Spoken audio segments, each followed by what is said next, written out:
Hey, what's up, everybody? Chad Calek here with the In a Crowded Room podcast. You guys have asked me before if I would do a podcast with in-house guests. So I'm doing that. My first time actually doing that, because usually I do just audio, is with the lovely Stormy Daniels. As many of you guys know, loved by many, also hated by many. Very controversial woman that is also trying to kind of break into the paranormal community right now. So we're going to sit down and talk about that, amongst other things. And to be honest, Stormy, I'm not all that interested in the stuff about Trump. Good, I'm not either. Well, you've talked about it a lot, right? So much. Right. Honestly, I just don't know that it's the most compelling stuff about you, from even what I've learned in a short amount of time. I do have some questions about Mr. Michael Avenatti. Now, I learned of him through his representation of you. I'm so sorry. He was all over the TV. Of course. And to be honest, I thought in the beginning he was representing very well. He came out just like a slugger. He did. I mean, he had your back. I mean, everybody remembers the clip, he's a thug, he's a thug, he's a thug, and like all this. And a lot of people started looking at him going, wow, man, this guy is a real leader. And it takes a lot of balls to do that to not only a president, but a president that has no problem firing back. Of course. If he can get you. You know Yeah, and I'm the first one to give Michael Avenatti credit where credit is due. The reason that I ended up with him in the first place is because no one else would even talk to me or take the case. As a matter of fact, the attorney that I flew to LA to originally meet with, that I thought I was hiring, canceled on me 15 minutes in advance, and a text message was like, on second thoughts, I'm going to send a colleague of mine, same time, same place, you're going to be meeting Michael Avenatti instead of myself. I was already there, I was already in the car. I was like, well, I guess I'll just go ahead and meet this guy. And it was like something out of a movie. You know, I walked into the hotel in Beverly Hills and he was there in his suit. He's a very handsome, very charismatic man, and he said all the right things. And you know, I have a lot of very bad things to say about Michael Avenatti at this point in time. But the one thing no one can take away from him is the man has balls of steel, for sure. Yeah, and he seemed like the right guy at the right time to have your case. And perhaps he was. We'll never know. And then something unique started happening where, from my view, it seemed as though he kind of started reading his own headlines. And a lot of people on the Democratic Party, and I'm neither, I'm independent. Yeah. I'm not a Republican or a Democrat. But I saw that the Democratic Party really started whispering about maybe Avenatti could actually run for president. Correct. And then he started actually kind of feeling that scenario out, went to Iowa, which we're at right now. Of course. And then it seemed like a little while later, things just went south. So far south. Right. Further south than I've ever gone, and I go south for a living. So, but, you know, that was in the beginning when he first started testing the waters on that. I got a lot of people who asked me how I felt about it. And I said, as long as he continues to do the work for me, I don't care what he does. Like, it's fine with me if he wants to further his career, if he has aspirations, I support those. But then we started to have separate issues. Right. And when it really started to go badly between he and I was when he did decide, I want to try to pursue a run for president. And he asked me to endorse him. And I flat out told him I'm not really comfortable with that until, you know, I'm not going to blindly support a candidate. I'm sorry. It's just, I don't care if you're my best friend, if you're, it doesn't matter. Like, I wanted to, you know, and he didn't like what I said. And that's kind of where the relationship started to go. Well, if I remember correctly too. Little did I know at that point in time, he'd already stolen from me. I didn't know.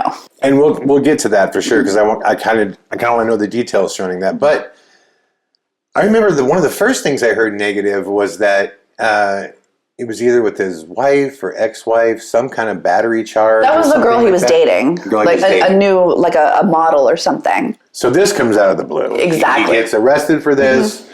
He walks out and gives a very odd speech where he was kind of like just praising the FBI and how they were so good to him and they were so nice in the way they arrested him and all this stuff, which is really bizarre. Then you hear about this Nike stuff, and eventually you hear that audio and you kind of hear the real side of this guy and what's going on.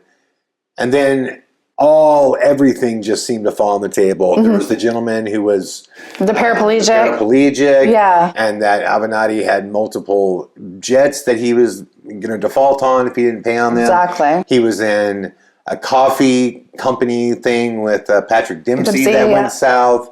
And then obviously, was it your book funds or something? Right. Yes. He took, or you tell me, what happened? So partially, it's sort of, the blame can partially be put on me because I didn't research him. I didn't do diligence. I didn't ask around because he was thrust upon me so last minute. Right. And I was so backed against the wall. I had no options, no choices. I was about to, get sued. I was terrified. I'd been shot at twice. I had all these, I was terrified. So that's how he kind of got in. When it comes to my book money, for months, I wrote a book, and when I did the deal with the publisher, my advance was broken into 4 payments. Mm-hmm. The first payment was upon signing the contract, and the publisher, through my literary agent, wired that into my account immediately, within an hour. Perfect, no problem. And then I had a little bit of trouble getting the second payment. It was really late, and the publisher I was working with was St. Martin's Press, which is a huge. Right. I was like, this is really odd, but I did get it. The third payment I never got. I still haven't gotten it. And so it was what is going on? And every day I was like, Michael, what's happening? They're not answering my calls. They're not paying me, all of this stuff. I didn't find out till 6 months later that he had copied and pasted my signature off of our original attorney-client contract, the retainer. And his own secretary testified in federal court that she was ordered to do this. He copied and pasted, so essentially forged electronically, my signature onto a piece of paper and sent it to the lawyer agent and said, from now on, we would instead of sending the money directly to the previous account, send it to me. I'm going to put it in trust for her. But then he continued to lie to me every day and said, they're not paying you. We're going to have to sue you. So basically, he forged my signature and intercepted my payments. And he probably would have taken the 4th payment as well if it wasn't for the fact that I managed to get the cell phone number for the woman high up, her name's Elizabeth Baer, at St. Martin's Press. And I just kept texting her. And finally she answered and she was like, we've paid you. And I'm like, wait, no. And then they sent me and I was like, I've never seen this piece of paper. I didn't know Michael Avenatti had set up a bank account in my name. I never directed payments to go to him. Here's where he's been lying to me. And around that same time, unbeknownst to me, separate from me, the FBI was already up his ass about something else. Which is wild that it all happened at once. If you guys don't know the Nike case, essentially, from what I understand, he found out that Nike was paying parents to have underage children wear Nikes or something like that. Something like that. I don't know the details. Yeah, it might not be that, so look it up. But basically what he was saying is, if you give me $25 million, then essentially the story will go away. And that's what the feds caught him for. Yeah. And he's already lost that case, right? Yeah, he's already been sentenced. He's serving time for that one. He was found guilty in my case. The Southern District of New York prosecuted him. I didn't even prosecute him. I wasn't even the complaint. Wow. So he's in jail right now. He is in jail right now for the Nike stuff. He was awaiting sentencing on my case because he was found guilty finally back in January. His sentencing for my case is May 24th in New York. Wow. And the maximum could be 22 years. Jesus. And he's already in jail. He's already in jail for the Nike stuff. And he still has a litany of other cases that he has to Yeah, I know there's some tax stuff. I think, some child support stuff. Who knows what's going on? You mentioned the coffee thing. There's so many things I don't know. But the one that has to do with me personally is the forgery and the wire fraud for my book. Will you ever get that money back from him? I'll never get it from him because he doesn't have it. The FBI, the IRS is going to get their money first, you know, and he's millions in the hole for that. So I'm never going to get my, money that he stole from me. My best chance at this point is the literary agent who was supposed to be working for me accepted this paperwork from him without talking to me. And there are text conversations that you can look up there in the court transcripts between Michael Avenatti and Luke Janklow talking about like, how do you deal with this chick? Because Luke sent the money to Avenatti and he's like, oh, she's crazy. She's a porn star. She gets confused. Like, how do I get confused over $300,000? I ran millions of dollars for a huge adult film company. Like, I don't get confused. Right. Losing a $20 bill when you're at the bar is one thing. You don't lose $300,000. But they talked about me behind my back. And then finally, Luke, because I just kept on, the guy was my literary agent that was taking a commission, 15% from me off the top, right. wasn't responding to me, his clients' messages. And finally, he said to Avenatti, like, I'm not comfortable ghosting Stormy anymore. And that's when it all came out. But he admitted, like, that he ghosted me, that he wasn't responsive, that I was, he called me some pretty nasty things. You can see them in the court transcripts. So I will never get the money from Michael Avenatti, right. But I have served Luke Janklow and Janklow Nesbitt, which is the literary firm, for that money. So I'm hoping that, Janklow will do the right thing and just be like, yeah, we messed up. Here's the money. Because he's a multi-billionaire, right. I'm not asking for anything other than my money that he gave away and right. Didn't even think like, hey, all he had to do was text me and be like, hey, you crazy bitch, don't you remember signing this document? And I'd have been like, no, I didn't sign that. And that could have happened before he even sent the money to Michael Avenatti. This whole thing could have been prevented. Wow. So looking back on all of it now, the Trump stuff, all of it, was it worth it to you? It's funny. I get asked that a lot, and my answer changes almost by the hour. Sometimes I'm like, absolutely not. It destroyed my career. It destroyed my reputation, my family, my friends, all of this stuff. And then sometimes I'm like, no, it was worth it. Because I'll be completely honest, I had to do some really cool stuff because of it. I'm not saying like, oh, woe is me, everything was terrible. Like, I got to go on SNL, like I got to travel the world. Like, that happened because of this. But at the end of the day, if I had to do it all over, some days I'm like, I would never, but I'm 99.9% of the time, I'm like, I did the right thing. I stood up for myself. I mean, if I had to do it over, I'm pretty stubborn, and I stand up for myself and others, so I probably would, do it the same. Yeah. I would have maybe not hired Michael Avenatti, or I would have been more diligent in researching and keeping tabs on him.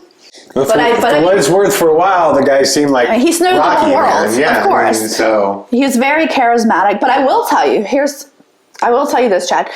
I never liked him.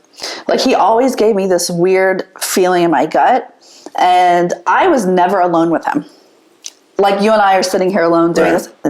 Michael Avenatti, we've been alone more than he and I were. Wow. I was not alone with him, not even 10 seconds, the entire time I knew him. And I was with him quite a bit. Was that by your choice or by his? No, by mine. By mine. I always had at least my assistant. You feel comfortable? Yep. Nope. And he never did anything inappropriate. Like, there was always rumors like, oh, they're dating, they're sleeping together, like, whatever. I heard that you're dating one. What? I heard a rumor that you and Avenatti were dating. Yeah, no, absolutely not. He was my date to an award show. That's probably why. But I also had 5 other people with me. Right. You know what I mean? We walked the red carpet together. Right. We never even had dinner alone. I always had at least my assistant or my publicist or my manager or a bodyguard with me. I was never, ever alone with him. Right. Because something just didn't feel right. But I didn't have an option. Well, now you're at a different place in your career. Let's be honest, the Trump stuff, that 15 minutes, if you want to call it that, It was not 15 minutes. Well, you're being too generous, sir. Okay. That stint is kind of come and gone. Right. And now it's time to say, okay, love you or hate you or whatever, everybody knows you. Right. That's a valuable thing. It can be, yeah. People know who you are. So I heard, obviously, because I'm in the paranormal field, a while ago that these whispers of Stormy Daniels is getting into the paranormal. And at first I personally was like, bullshit. And then Johnny and I are good friends. And Johnny called me and said, yeah, Stormy was out here. And I was like, you gotta be kidding me. And to be honest, Stormy, look, I'm not against it in the sense that, like, there's no gatekeepers on this. Well, there's lots of gatekeepers I know, on this. a lot of people in the paranormal community think that, and you're right, and they act that way. And that's why I've chosen to not include myself in a lot of it. Mm-hmm. So I think that anybody that wants to pick up a camera and go walk around and investigate the paranormal has a right to do it. Of course, it's not illegal. Right.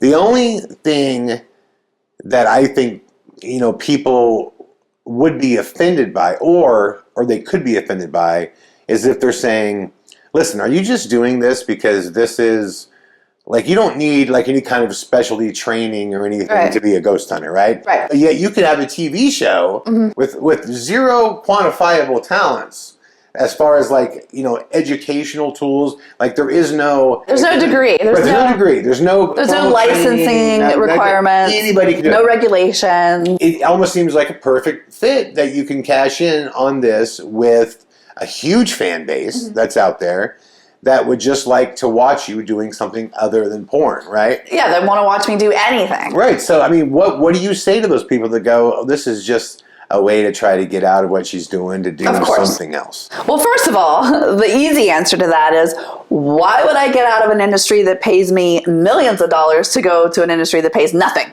You're not going to get rich doing paranormal investigation. I would agree with you wholeheartedly. I mean, like, that's, if nothing else, I am offended that they would think I'm that bad of a businesswoman. Right. That's the first answer, that you're not going to get, you can, unless you're maybe on Ghost Adventures, maybe, but I probably still do just as well in the adult industry, honestly. I would guess you do dramatically better. Right. I'm not presuming to know what Zach makes, but you understand what I'm saying. And then the second answer to that is, that might be an initial flash, like, oh, I'm going to tune in, but that would have burnt itself out pretty quickly, because although you don't have to be certified or have a license, if you're faking evidence or you're not getting evidence, like, it's going to come out in the wash pretty quickly. And when I started and people were so anti me doing this, I understood where they were coming from. I didn't ask to be accepted. All I asked was to be given a chance. Right. And there are so many people, and I'm not going to throw anybody under the bus, but there are so many big names in this field that in the beginning thought exactly that. Oh, like, she's just trying to cash in, or like she's just, using her name to get in, or her fame. And they were kind of like, but they let me prove it. Right. You know what I mean? And then they were like, wow, we owe you an apology. You are good. You do know. Like, the way that I structured my show is to set myself up to fail, honestly. And I've just proved myself over and over. And I have, most people enter the field, the paranormal field, on a level playing field. They enter here at zero, right? And then they either prove themselves or they tank. Well, I started down here. I had to work my way up. But in some ways, if I'm playing devil's advocate, you started filming 13 episodes with a worldwide fan base. That's how they're seeing it. But I'm not talking about fans. I get it. I'm talking about colleagues. That's where their jealousy comes from. Absolutely, but that's also misplaced, because the other thing I had to tell people in this field, and people with shows, or people who have been working and deserve shows and haven't gotten them for whatever reason, is that I wasn't handed a show. Right. I didn't have a production company. I didn't have a network. I funded Spooky Babes and myself. That's important to point out, that you put your own money. Yeah, the camera crew, the bus, I own that. Right. I didn't have the backing of Discovery or Travel or some big bankroll behind it. It was my own personal funds. I own every bit of footage, 100%.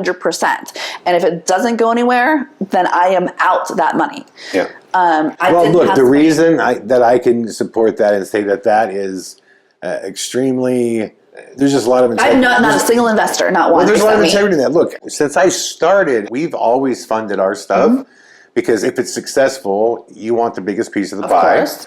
And we always just believed in it, and we always just felt like, if it's our funds, then we're going to try to do the best thing we could possibly do. And you're not under pressure to fake stuff because you're not spending somebody else's money. We would never fake anything. And we're going to work as hard as we can to market it and promote it on our own. We don't just, like a lot of networks, they'll just put something out, and if it sticks against the wall for more than a couple of weeks, they'll keep with it, or they'll cancel it and they're on to the next one. We've never done it like that. The fact that you said, I want to get in, but I'm going to spend my own cash doing it, you got to applaud that, because it is you putting your own money out there. Right. I don't care who you are. $300,000 is a lot of money. Yeah, especially when you have an attorney that stole it from you. Yeah, that's wild. So take me through this. If it wasn't just, oh, this is an easy place to burn through my fandom, why? Why the paranormal? I've always had strange things happen, and that'll just take way too long. But it really kicked up a notch when in March of 2019, I moved into a new house. It's an old house, a new home for myself. In New Orleans, where I'm from.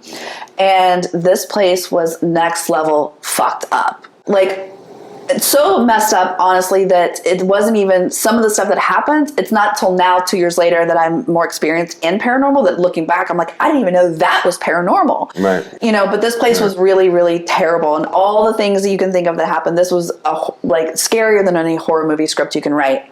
Everything you can imagine started happening. And I lost a partner over it, health issues, and no one would help me. I wasn't a fan of the paranormal before. In other words, I didn't watch the shows. I didn't know who the celebrities in that field were. My best friend, Justin, who was my partner on my show, was a big fan of paranormal. He was like, Stormy, this isn't normal.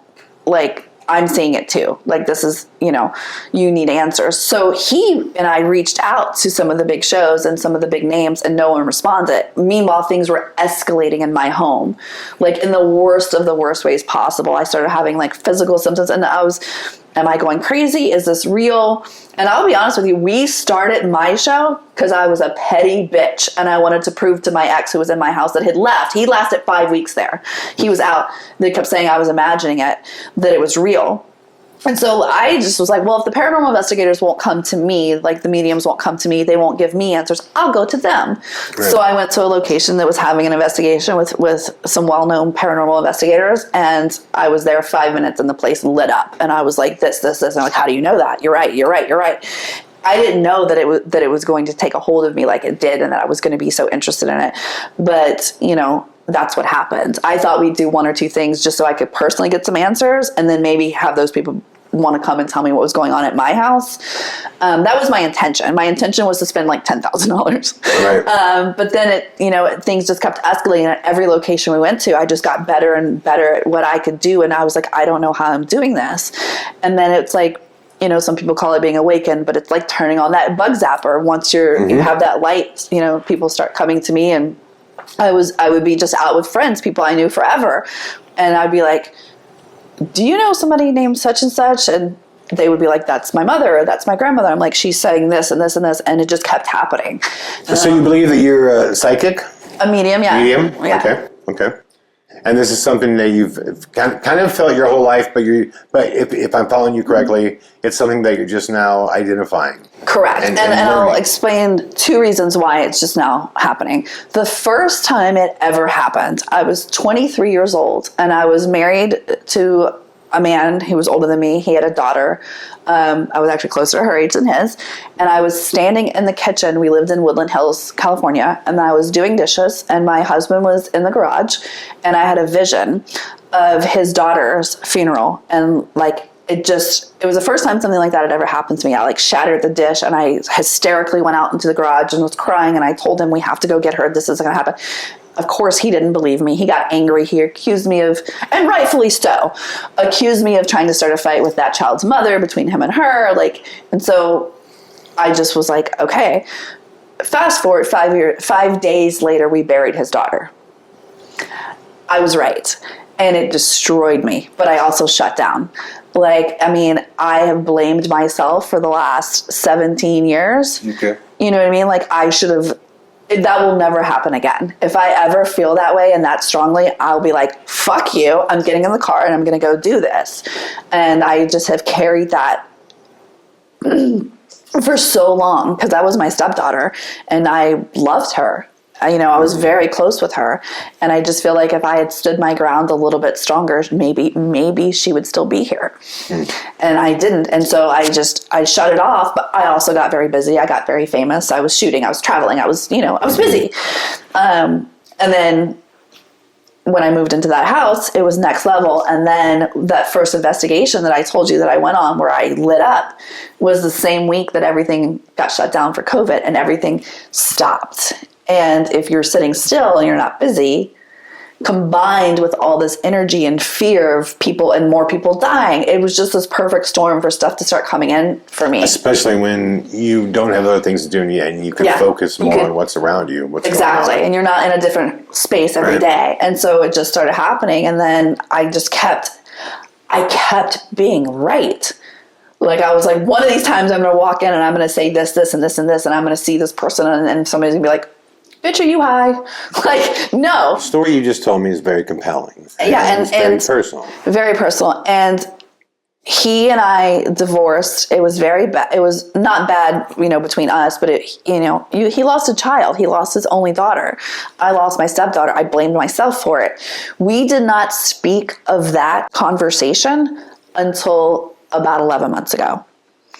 And I'm still friends with him. I actually saw him 2 days ago, but we did not speak about that conversation until 11 months ago. And he was like, you were right. And I will never second guess myself like that again. I have to ask you this just because, again, I hear that story. That's compelling. As you were talking, I was looking in your eyes and you got a little teared up. What's strange to me is the name of the show, Spooky Babes. What you just told me, that would make me be interested. Mm-hmm. Okay? When I hear Spooky Babes, are you short selling yourself with that name? So my partner Justin actually named the show that because we didn't think it was going to be a show. We just were like, oh, we're going to do this. We didn't think it was going to escalate, obviously. We picked spooky instead of like ghost or haunted or whatever because we didn't want to limit it. In case it wasn't a haunted place, we still were like, oh, we wanted to talk about stuff that's not just ghost. I feel like ghost really pigeonholes you into like, you better cough up an apparition. And there's so many of them. Yeah, and so spooky, there's nothing with spooky. So spooky was a good marketing tool. And Babes is just what he came up with. And it's funny because a lot of people think it's all girls, but it's me and a guy, and he's 24 and wants to embrace that, like, not only girls can be babes. And I kind of understand that. But if I could go back, that wouldn't be the name. Right. Yeah, and I'm actually thinking about changing it, but I have so much money invested. I would suggest it because but I also, because you speak passionately and very seriously. But I also don't know what else to call it. Something that doesn't undermine it. But I do like spooky because I feel like ghost or alien, like it's just too. But going in 2.5 years ago, whatever, I thought everything was a ghost or a demon, because I didn't know any better. Right. But since I've been in this. In the last only 2 years, I'm still a baby. I still don't know what the fuck I'm doing. Right. Also because no one would help it. I made a lot of mistakes. There's things we were talking earlier. There's this whole like side thing is what could be aliens, what could be interdimensional entities, right. What could be parallel. There's so many things that I definitely don't want to put the word ghost or haunted because I just feel like it's so. I understand that. I just think that when I hear, it's just my opinion for what it's worth. It doesn't. It's take it throw it out the window. And I am kind of a babe. No. But I'm saying like we were talking earlier before we started filming, having a conversation about how the porn connotation just. It has such a negative impact on trying to get places. And I think when you start a conversation out, because again, the story you just told me is compelling. Right. And that's like, wow, I could really see that. I don't know that I'd even get that far if I saw Spooky Babes. But also, a lot of guys would click on it just because it said that. You're right. It's a double-edged sword for sure. But I think I hear what you're saying, and I agree with you, but I also see the other side of it. And also, I'm not trying to hide who I am. And that's probably one of my big downfalls. Like, I'm not trying to be like, I renounce the porn. No, I don't. I would still be living in a trailer park in Baton Rouge, like with a lot of the people I grew up with who've never left the fucking city. Right. You know what I mean? Like, I have everything I have because I was in the adult industry, and I still support the industry. Like, it was very good to me. I'm not hiding. I'm not renouncing it. I don't think you should. No, and I'm not going to. I am who I am, and I am proud of who I am. Right.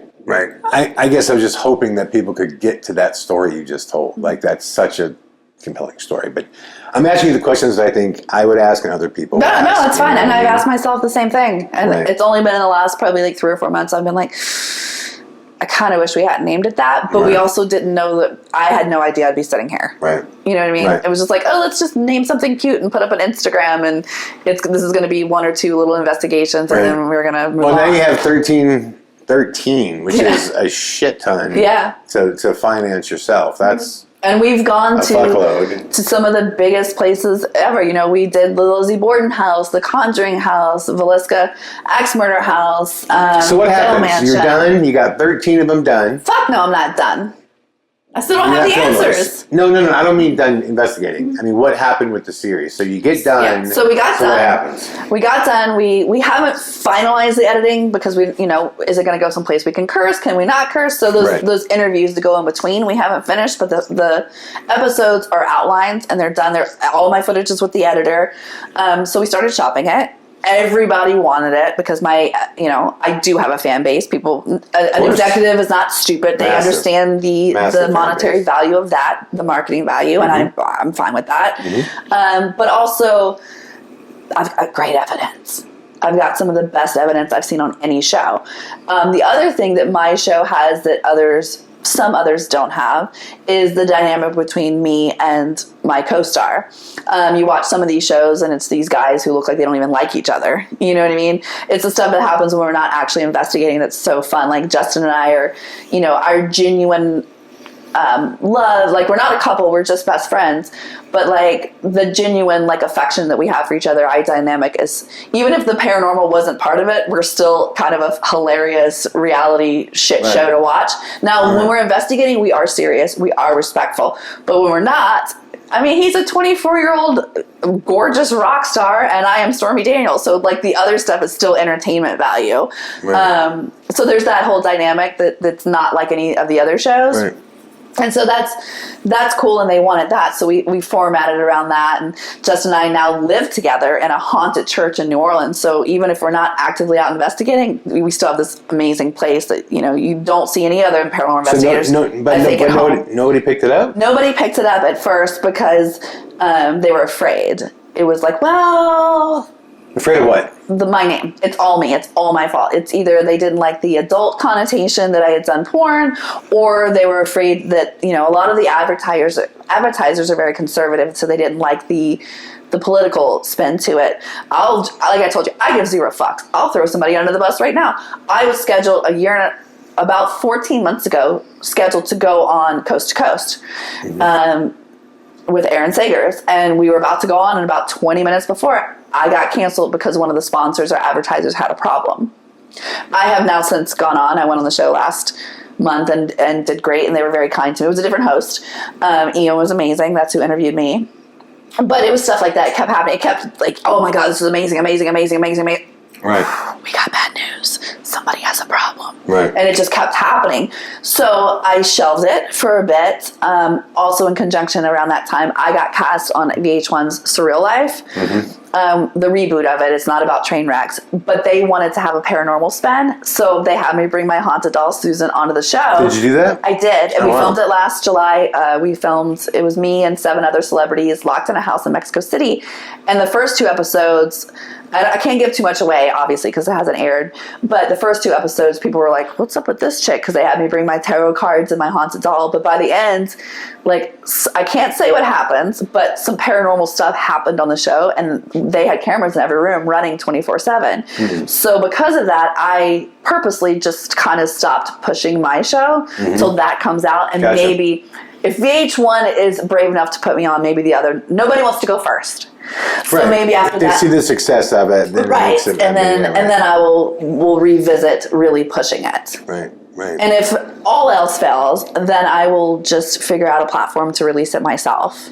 Well, I think that is a really actually great idea for you, because I think the best way always to change a situation is to change the situation. Yeah. And just do it yourself. If you want something done right, do it yourself. Well, I just think if you can demonstrate that the best way we were talking earlier, you said something that was a really great comment. You said, every girl that does porn, you tell us it's so bad. It's not just girls. Or guys. It's any person. Because I've seen the same thing happen with men. Any person that does porn, you tell us to leave, but then you won't let us go. You can't be a part of anything else. It's like the entire time I was in the adult industry, and anyone who is in any adult business, people who are anti that industry, they don't want you to do porn. but they won't let you do anything else. Like people try to leave and they try to have mainstream or legitimate jobs and they get fired for it. So you don't want to, my favorite thing though, on a side note is, you're too pretty to do porn. Wait, so you want to watch ugly people have sex? That just always confused me. Or, you know, you shouldn't be doing this. It's bad. It's bad. And then I'll look at that person and be like, really? My dream is to be a second grade teacher. And then without fail, the person's like, you should do that. You should do that. I'm like, cool, I'm going to teach your kid. Oh, well, not my little baby. You understand? It's there's such hypocrisy with that. Yeah. That, you know. I get it. And that's why I think the second you demonstrate, look, I can build my own bridge into my own version of mainstream success, that's when you're going to get people lining up behind you going, I want to do the same thing she did. Right. And it is changing. You know what I mean? I'm here. I'm here with you. And, you know, some of the people that I respect so much. And there was a girl that was on I loved it was an HBO show. Entourage. That wasn't Sasha Grey. Yeah, but she went on to renounce the adult industry, and I refused to do that. Oh, did she? See, I never followed her on the porn side. I learned about it from all the stories of her being on that. Yeah, she, you know, and she did great for herself, but I don't know what she's doing now. Yeah, no, I don't either. I haven't seen her much. I don't know. I'm not talking shit. I just don't know. So I guess what's the next step for you? And I don't mean like what's next like tomorrow. I mean just what's next for you? Is it just to go down this road of? Yeah. So I'm continuing on this path. I also started doing residential cases, and I live in New Orleans. There's no shortage of that. Right. At this point in time, I have 13 episodes filmed, but I probably have 100 cases that no one will ever hear about, and those are the ones that matter to me. Right. Those are the people that I do follow-ups and say like they're better and they're fine, and even if it was just us going in there and debunking something, that's best case scenario is us proving that it's not anything paranormal and people getting an answer and they can sleep and we're done. You know what I mean? That's best case, easy scenario. I also do, you know, oracle card readings. I did over 250 readings last year, and you know, everybody is happy. You can read my reviews online. I'm not going to stop doing that. This weekend, I'm doing an investigation with some people that are very respected and are going to help me with my mediumship. Cindy Katza from Holzer Files has been very supportive and helping me and was willing to work with me. And then same thing with Rachel Lang, who's very, very respected and very talented. You know, I went to her once as a client, and she has now reached out to me, and I'm going to spend a whole day with her to further learn about how to connect with the spirit, you know, and just keep helping people, because I don't want what happened to my stepdaughter to happen again. Like I can't live with myself. But in the meantime, I'm still, you know, I still got to make money, so I'm still directing for Wicked Pictures. Let me ask you a question, and you can tell me if this is just, you don't even got to say you. I've always wondered this. A semi-successful porn star, what do they roughly make a year? Ballpark. So there's two different ways to look at it. There are the people who are freelance, they don't have a contract, and they can work. I mean, this is obviously based on, let's just be honest, how hot you are and what you're willing to do. But there are girls that can work 5 days a week and get $1,500 a day. You know what I mean? But they tend to get a little shot out. So those girls make a lot of money very quickly. And then you add on top of that their website and their OnlyFans and appearances and dancing. You could make $1 million easily.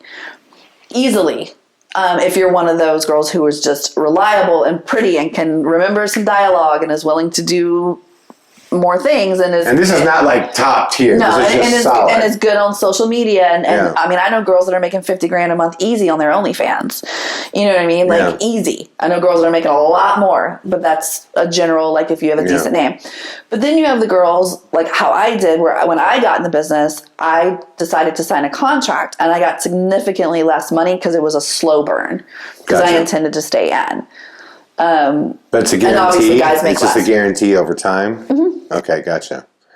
Now, when you sign those contracts, you still get to keep your OnlyFans, and like that's all. But every separate girl's deal stuff, is right? different. Right. I did. And like, I own my name. It's trademarked to me. I own my website. I own 100% of my OnlyFans.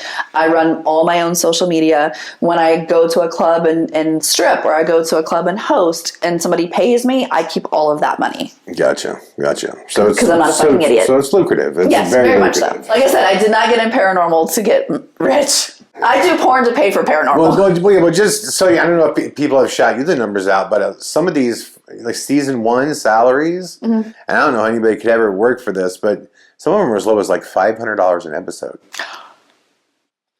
Average $1,500 an episode. Yeah. That's average. Yeah. But I've seen, That's 4 hours on set, an adult. yeah. So that's And you can work every day. A week of work for somebody, which is the paranormal is not. Now, look, if I was a part of Paranormal State, I was directing as well. As Of course, there's different avenues. How many public investigations do you want to do? How good is your merch? Well, things like that. back then it was a ratings thing. So we were one of 2-3 shows that would do regularly 1 million, 2 million viewers. So we ended up. The people at the top of it were doing pretty well, but I remember looking at the whole thing, just thinking, "How can this sustain?" Because the people in this field, they can't make a living doing this. No, you know what I mean. No, so you can't. I didn't think so much that you came to the paranormal to make all this money in the paranormal, but what I thought was, and this is just again looking at devil's advocate, is you need a vehicle for the fans to stay engaged. You know what I mean? And I was like, maybe this is what it is. And here's the thing: whether it is or it isn't, like I said, there's no gatekeepers. You can do whatever the hell you want. You know what I mean? Yeah. And look, no matter what, in general, I wish everybody the best. Period. So I would love to see you do this on your own and have that become a big story, that you created your own kind of lane after people said, psh, psh, you can't be in porn and like do this. Right. And you're like, well, I'm going to still do porn and I'm going to create this. Just because that's a hell of You're not the boss of me. that's a hell of a story if you can do that. And in today's world, the good thing is there are no rules. I mean, right. and one thing has nothing to do with the other. No, they don't. And if you can... I always compare myself or people in the adult industry to police officers. Right. That's how polarized the love and hate relationship is. Are you going to tell someone who is a cop that they can't go to a paranormal investigation? But people love or hate police officers. They're very passionate about their opinions. Right. And the same way they feel about porn stars. Yeah. Well, I think this has been a really, really cool interview because literally I met you just a few minutes ago. I know. I asked you to do the podcast after very little conversation. And you guys should know, I looked at her and said, hey, I'm going to ask you questions about this, and her honest response was, ask me whatever you want. I got nothing to hide. Why don't you tell everybody how they can get a hold of you, how they can follow you, or where they can find you? So if you want to find me, I am Stormy Daniels on, let's see here, StormyDaniels.com. It is safe for work, but that's my website. On Instagram, I am the Stormy Daniels. It does have a blue check mark. Please don't fall for imposters or get catfish like everybody does every day. On Twitter, I am just Stormy Daniels, also verified with a blue check mark. Twitter happens to be my favorite sport, so I'm sure a lot of people know me from Twitter. I do not have a Facebook, so do not follow anybody. Anybody you're talking to on Facebook is not me. If you want to find me for the paranormal stuff, it is all Spooky Babes Show. That's our TikTok, our Facebook, our website is spookybabeshow.com, our Instagram is Spooky Babes Show, and our website is spookybabeshow.com with spookybabeshow@gmail is the email address if you would like to reach out. Although I guess that name might be changing. No, really quickly. Put a redirect. Have you put out any ghost hunting footage of you or anything like that yet? Or is it all just in the can for the shows? We do have 2 trailers on our YouTube channel, which is also Spooky Babes Show. We have 2 trailers. One's pretty long. It's got some footage in it. One's a teaser, and then one is a tour of our tour bus, which is just kind of a fun video we did, so you can kind of see the dynamic between me and Justin Loop, my partner. And same thing with Justin, man. Like, he was just a kid when we started this show, and to see him grow is pretty amazing. Like, he's now a certified Reiki practitioner. He's amazing at healing. Child spirits love him. When we started this, he was really just my friend going, I have to help this chick, and maybe I'll see a ghost. Literally, like, that's what he was thinking. And now he's just this amazing investigator. Right on. Well, thank you. I really appreciate it. You guys, I hope you enjoyed the sit down with the lovely Miss Stormy Daniels. I will be back tomorrow with more. All the best.